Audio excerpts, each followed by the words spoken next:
प्रिय विद्यार्थियों और शोधार्थियों, आज मैं आपसे अनुसंधान अथवा शोध के स्वरूप और उसके सोपानों पर कुछ महत्वपूर्ण चर्चा करने जा रहा हूं। सबसे पहली बात तो यह है कि अनुसंधान या शोध अथवा रिसर्च एक महत्वपूर्ण प्रक्रिया और गंभीर जिम्मेदारी है। इसके लिए सूक्ष्मग्राही दृष्टि चाहिए, विवेचना की बुद्धि की आवश्यकता है और बोधपूर्वक विषयों को, चीजों को समझने की क्षमता विकसित करना भी जरूरी है। हम कह सकते हैं कि अज्ञात वस्तुओं, तथ्यों या सिद्धांतों के आविष्कार को बोधपूर्वक करने का प्रयत्न ही अनुसंधान है या शोध है। यदि परिभाषा देने की बात हो तो हम कह सकते हैं, ज्ञान के विविध क्षेत्रों के विविध अनुसंधान कार्यों का अवलोकन कर उनकी प्रक्रियाओं, पद्धतियों और परिणामों के स्वरूपों पर विचार करते हुए एक सुनिश्चित नपी तुली भाषा में अपने विचारों को, अपने निष्कर्षों को प्रस्तुत करना ही अनुसंधान है या शोध है। शोध कार्य विभिन्न विषयों में किए जाते रहे हैं और किए जाते हैं। यह एक अंतहीन सिलसिला है, परंपरा है और मानवता के विकास की एक बहुत महत्वपूर्ण कड़ी भी है। खोज के लिए या अनुसंधान के लिए आधार रूप में प्रयुक्त सिद्धांत, कार्य की प्रणालियां और वीक्षण की दृष्टियां, देखने का तरीका भिन्न भिन्न संभव है, परंतु यह ज्ञात रहे कि ज्ञान के क्षेत्र की किसी समस्या को सुलझाने की प्रेरणा वहां अवश्य विद्यमान रहे। शोध के लिए यह भी आवश्यक है कि प्रासंगिक तथ्यों का संकलन किया जाए और फिर विवेकपूर्वक विश्लेषण और अध्ययन की आवश्यकता होगी और अंततः परिणाम स्वरूप आप अपना निष्कर्ष देंगे या निर्णय देंगे। स्मरण रहे कि अनुसंधान के लिए हिंदी में प्रयुक्त शब्द मूलतः शोध, गवेषणा, खोज या स्वयं अनुसंधान ही है। यदि हम इन सभी शब्दों पर ध्यान दें तो एक बात ही स्पष्ट रूप से उभर कर सामने आएगी कि सूक्ष्म अवलोकन की क्षमता तथा पारदर्शी निष्कर्ष प्रस्तुत करने की लगन, ये दो तत्व जहां गुण के रूप में विद्यमान हैं, वहां शोध है, अनुसंधान है और अनुसंधान की दृष्टि है। कहने की आवश्यकता नहीं है कि मानव जीवन में शोध का अत्यंत महत्वपूर्ण स्थान है। अनुसंधान से मानव की उन्नति होती है, मानवता का पथ प्रशस्त होता है। सामान्य अनुभवों से, आकस्मिक घटनाओं से और साधारण प्रयत्न से हम अपने कार्य को विशिष्ट बना सकते हैं। आकस्मिक आविष्कारों के द्वारा, महान व्यक्तियों के सहज अनुभव से जीवन की प्रगति सदैव हुई है, यह हम भली भांति जानते हैं। याद रखने की बात है कि प्रारंभिक मानव के पास साधनों की कमी थी, परंतु आज साधनों की कोई कमी नहीं है। हम एक विश्वग्राम में निवास कर रहे हैं। पल भर में, क्षण मात्र में कहीं से भी कोई सूचना किसी भी रूप में जैसा हम चाहें प्राप्त कर सकते हैं और स्वयं को संप्रेषित कर सकते हैं। इसलिए शोध हमारी सांस्कृतिक उन्नति का एक आधार तो है ही, साथ ही साथ विकास की प्रक्रिया को, जीवन में प्रगति की प्रक्रिया को बहुत तेज गति से आगे बढ़ाने वाला एक ऐसा महत्वपूर्ण कार्य है जो वर्तमान युग में पहले की तुलना में अत्यंत सहज व महत्वपूर्ण भी हो चुका है। इसके बाद हम शोध के विविध सोपानों पर चर्चा करने जा रहे हैं। अनुसंधान के सोपानों में सर्वमान्य महत्वपूर्ण बिंदु इस प्रकार गिनाए जा सकते हैं। अनुभूत समस्या अथवा संकुल स्थिति जिसका समाधान करना है या समाधान करना आवश्यक है। दूसरा बिंदु है समस्या का निर्धारण, उसके बाद तात्कालिक समाधान या संकल्पना या समाधान की संभावना की प्रस्तुति। फिर बारी आती है शोध के क्षेत्र तथा सीमाओं के निर्धारण की। इतना हो जाने के बाद हम सामग्री संकलन, विश्लेषण और उनके सूचीकरण की दिशा में आगे बढ़ते हैं। संकलित सामग्री और उसके विश्लेषण का स्पष्टीकरण करना और प्रमाण प्रस्तुत करना शोध का अगला सोपान होगा। इतना ही नहीं, अन्य संभावनाओं के विधि निषेध पर भी चर्चा करना आवश्यक है। निष्कर्षों की पुष्टि भी आवश्यक है। अंत में अपने शोध कार्य और संदर्भों के प्रति पूर्णतः आश्वस्त हो जाने के उपरांत जब उसकी प्रस्तुति की जाएगी, तब हम कहेंगे शोध कार्य संपन्न हुआ। इस पर थोड़ा विस्तार पूर्वक चर्चा कर लें। जहां तक समस्या के निर्धारण का प्रश्न है, व्यवस्थित अनुसंधान के लिए मूल समस्या का या चयनित समस्या का स्पष्ट व पारदर्शी होना अत्यंत आवश्यक है। यदि समस्या को लेकर कोई संशय की स्थिति रहेगी, शोधार्थी या शोधोत्सुक स्वयं यदि द्वंद्व की स्थिति में रहेगा, तो वह एक सफल शोध कार्य संपन्न नहीं कर सकेगा।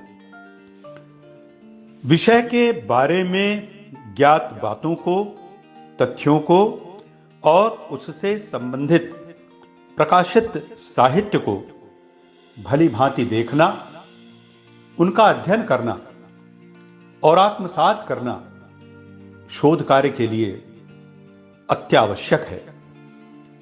अध्ययन के बीच आने वाली समस्याओं के प्रति भी सजग रहें। असंगतियों और विसंगतियों को तुरंत दूर कर दें। आधारभूत विषय से भटकने की कभी भी स्थिति आए तो मूल धारा में तुरंत अपने आप को प्रविष्ट करने की चेष्टा करें। शोध निर्देशक और अन्य विद्वानों से समय समय पर परामर्श लेते रहें और अपने कार्य व लेखन की उन्हें जानकारी देने के अतिरिक्त शोध कार्य के लिए, शोधार्थी के लिए जो नियम बनाए गए हैं उनका अनुपालन भी सुनिश्चित करें। समय सीमा का ध्यान रखना एक बहुत महत्वपूर्ण गुण है। हमारे शोधार्थियों को इस पर ध्यान देना चाहिए। समाधान की संभावना पर गंभीरतापूर्वक विचार करना चाहिए। प्रश्न स्वयं से किया जा सकता है कि मुझे यह शोध कार्य आखिर क्यों करना है, और यदि करना है तो इससे किसे लाभ होगा, किस वर्ग को लाभ होगा, समाज को, राष्ट्र को, या विश्व स्तर पर यदि हम देखें तो एक विश्व नागरिक को आखिर किसे हम यह बात पहुंचाना चाहते हैं, हम कहां तक पहुंचना चाहते हैं अपने शोध के माध्यम से। प्रकल्पना, सिद्धांत, नियम, ये सब आसपास मिलते जुलते शब्द हैं। शब्दों के फेर में अधिक ना पड़कर हम यह देखें कि हमारे अनुसंधान से वो कौन से बंद दरवाजे हैं जो खुल सकेंगे, जिनकी चाबी हमें मिल जाएगी और अंततः हम सफल होंगे। जब आप आगे बढ़ेंगे तो शोध के क्षेत्र और सीमाओं का भी निर्धारण करना पड़ेगा। ज्ञान का संसार असीम है, अगाध है, विस्तृत है, उसका कोई और छोर नहीं है। आपने शोध का एक विषय चुना है। अपने विषय के शब्दों को, उसकी ध्वनियों को स्वयं देखें और उन्हें कहां तक पहुंचाना है, कहां तक उनकी पहुंच है और कहां तक पहुंचाने की आपकी अपनी पकड़ है। इन सभी बातों का निर्धारण करना ही शोध के क्षेत्र और सीमाओं का निर्धारण करना है। क्षेत्र, दृष्टि, इन बातों के प्रति जो शोधार्थी जितना सजग रह सकता है, मानकर चलिए अपने शोध कार्य में भी वह उतना ही सफल साबित होगा। अगले चरण में, अगले सोपान में हम सामग्री संकलन, विश्लेषण और पंजीकरण या सूचीकरण की तरफ आगे बढ़ते हैं। महत्वपूर्ण बात यह है कि प्रासंगिक सामग्री हम संकलित करें। विश्लेषण तो आप बाद में करेंगे। अप्रासंगिक सामग्री, जिनका आपके शोध कार्य से संबंध नहीं है, उन्हें यदि अलग नहीं करेंगे तो वो सामग्री डिस्ट्रैक्टर्स की तरह, आपका ध्यान भंग करने वाले तत्व की तरह काम करेंगे। उन्हें अपने सामने से हटा दें और केवल उस सामग्री को चुनें जिसका उपयोग वास्तव में तथ्यपरक ढंग से, सही संदर्भ के साथ, सही परिप्रेक्ष्य में आप अपने शोध कार्य में कर सकेंगे। उसके बाद विश्लेषण करें कि यह सामग्री कहां तक उपयुक्त है और आगे बढ़ें। विश्लेषण के बाद प्रमाण प्राप्त करें कि जिस सामग्री का आप उपयोग करने जा रहे हैं वह वास्तव में स्टैंडर्ड है या नहीं है, पुख्ता है या नहीं है, प्रमाणित सामग्री है अथवा नहीं है। तब आपके शोध कार्य को सही दिशा मिलेगी और आप उसे गति भी दे पाएंगे। अगले चरण में हम देखते हैं कि अनावश्यक बातों को, अनावश्यक विचारों को हम अपने शोध कार्य के समय तुरंत विलोपित कर दें अथवा अलग कर दें। हमारे शोध का निष्कर्ष अत्यंत कमजोर या दुर्बल तब हो जाता है जब हम ग्रहण करने योग्य जो कुछ है उसे त्याग देते हैं छोड़ देते हैं और जो वास्तव में त्याग योग्य है, छोड़ने योग्य है, उसे ग्रहण कर लेते हैं, स्वीकार कर लेते हैं। इसलिए हंस की तरह नीर क्षीर विवेक जिसके पास होगा, वही शोध कार्य के मैदान में या शोध कार्य के योद्धा के रूप में अपने आप को प्रमाणित कर सकेगा।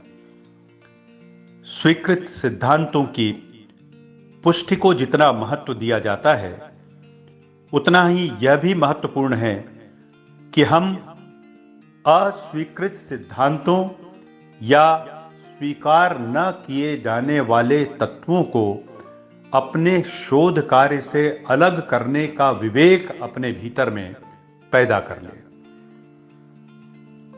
अंत में वह पायदान आता है जिसे हम प्रेजेंटेशन या प्रस्तुति के नाम से जानते हैं। शोध निबंध या शोध प्रबंध या रिपोर्ट, जिसे हम थीसिस कहते हैं, उसे जब आप प्रस्तुत करते हैं तब बहुत जरूरी है कि आप खुद स्पष्ट रहें।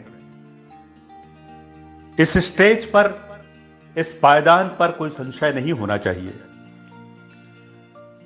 पूरे आत्मविश्वास के साथ शोध कार्य करने के लिए जिन अध्यायों का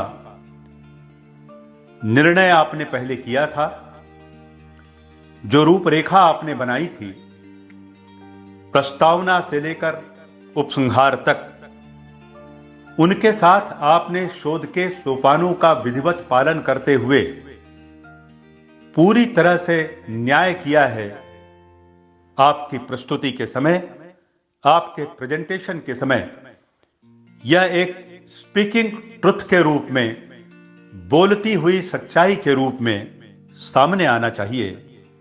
तब जाकर हम कहेंगे कि आपने वास्तव में शोध कार्य स्वयं किया है, अपनी मेहनत से आपने कार्य को अंजाम दिया है।